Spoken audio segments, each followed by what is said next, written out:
قوم عاد ایک ایسی قوم تھی جو بڑے طاقتور تھے۔ 40 ہاتھ جتنا قد، 800 سے 900 سال کی عمر، نہ بوڑھے ہوتے، نہ بیمار ہوتے، نہ دانت ٹوٹتے، نہ نظر کمزور ہوتی، جوان تندرست و توانا رہتے۔ بس انہیں صرف موت آتی تھی اور کچھ نہیں ہوتا تھا، صرف موت آتی تھی۔ ان کی طرف اللہ تعالیٰ نے حضرت ہود علیہ السلام کو بھیجا۔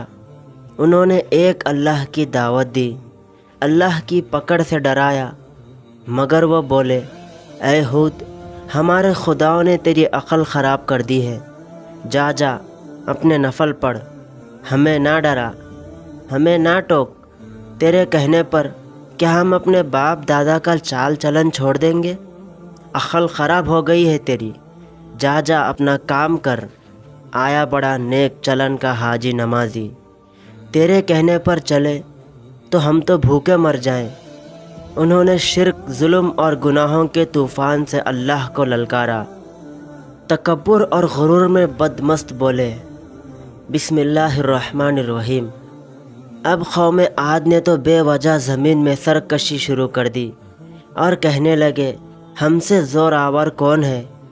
کیا انہیں یہ نظر نہ آیا کہ جس نے اسے پیدا کیا وہ ان سے بہت ہی زیادہ زور آور ہے؟ وہ آخر تک ہماری آیتوں کا انکار ہی کرتے رہے۔ کوئی ہے ہم سے زیادہ طاقتور تو لاؤ نا، ہمیں کس سے ڈراتے ہو؟ اللہ نے قحط بھیجا، بھوک بھیجی، سارا غلہ کھا گئے، مال مویشی کھا گئے، حرام پر آ گئے، چوہے بلی کتے کھا گئے، درخت گرا کر اس کے پتے کھا گئے، بھوک نہ مٹی، نہ بارش ہوئی، نہ خطرہ گرا، نہ غلہ اگا۔ پھر تنگ آ کر اپنا ایک وفد بیت اللہ بھیجا۔ ان کا دستور تھا جب مصیبت آتی تو اوپر والے کو پکار اٹھتے، جب دور ہو جاتی تو اپنے بتوں کو پوجنے لگتے۔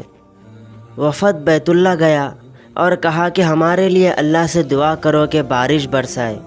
اللہ نے 3 بادل پیش کیے، کالا، سفید، سرخ۔ اللہ نے فرمایا ان میں سے ایک کا انتخاب کرو۔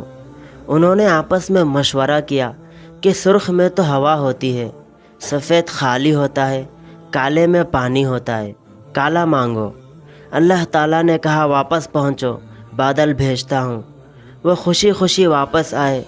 سب لوگ ایک میدان میں جمع ہوئے، بادل آیا، وہ ناچنے لگے کہ اب بارش ہوگی، قحط مٹے گا، کھانے کو ملے گا۔ کیا پتا تھا کہ وہ بارش نہیں، اللہ کا عذاب ہے، جو تم ہود سے کہتے تھے کہ لے آ، جس سے ہم کو ڈراتا ہے۔ اس بادل میں ایسی تند و تیز ہوا تھی کہ جس نے ان کو اٹھا مارا، ان کے گھر اڑا دیے۔ 60 ہاتھ کے قد اور لوگ تنکوں کی طرح اڑ رہے تھے۔ ہوا ان کے سروں کو ٹکراتی تھی، اتنی زور سے ٹکراتی کہ ان کے بھیجے نکل کر منہ پر لٹک گئے۔ بعض لوگ بھاگ کر غار میں گھس گئے کہ یہاں تو ہوا نہیں آ سکتی، مگر میرے رب کا حکم ہو کر رہتا ہے۔ ہوا غار میں بگولے کی طرح داخل ہوتی اور ان کو باہر اٹھا کر پھینک دیتی۔ اللہ نے فرمایا، کیا کوئی ان میں کا باقی بچا ہے؟ اللہ تعالیٰ نے ان کو ہلاک کر کے دکھایا کہ جب تم اللہ اور اس کے رسول کی نافرمانی کرو گے، اللہ تم پر ایسی جگہ سے عذاب بھیجے گا جہاں سے گمان بھی نہ ہوگا۔ جو گناہ قوم عاد نے کیا، کیا وہ ہم نہیں کر رہے؟ کیا ہم اللہ کی حدوں کا پار نہیں کر گئے؟ کیا ہم نے اللہ کو اپنی نافرمانی سے نہیں للکارا ہوا ہے؟ توبہ کرو، اللہ سے ڈرو، قرآن پڑھو۔ جن گناہوں کو ہم معمولی سمجھتے ہیں، اللہ نے ان گناہوں پر پوری قوم زمین بوس کر دی ہے۔ وآخر دعوانا الحمد للہ رب العالمین۔